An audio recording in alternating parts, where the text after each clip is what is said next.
ในวันแห่งความหักวันวาเลนไทน์นางส่งดอกไม้เป็นการสวยงามจาหน้าซองถึงคนที่หักหมดใจคนคนนั้นก็คือตัวเฮานี่เอง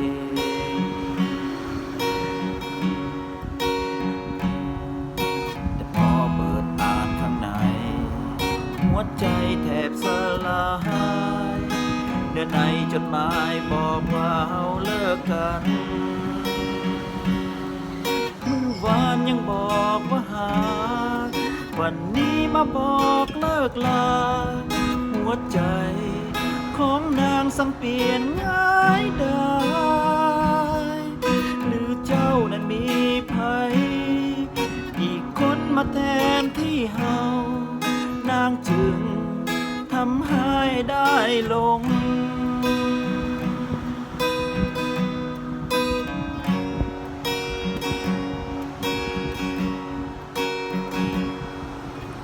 บ่เคยที่จะคิด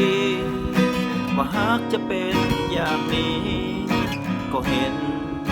ว่าเฮานั้นหากกันดีเห็นคนอื่นเขาจับมือจุงแขนกันไปส่งหัวใจหอยยิ้มให้กันเขามอบของขวัญดอกไม้ให้กันส่วนตัวเฮานั้นก็เหงาคนเดียว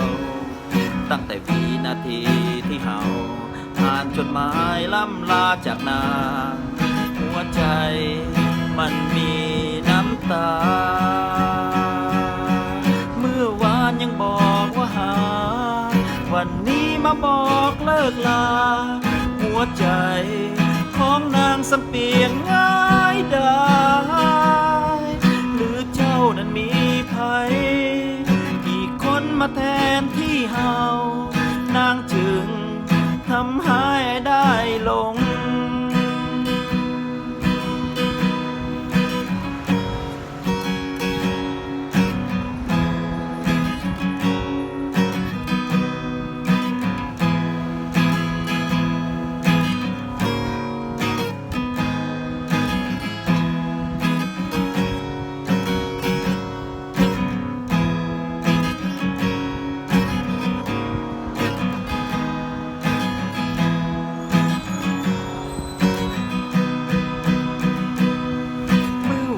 ยังบอกว่าหา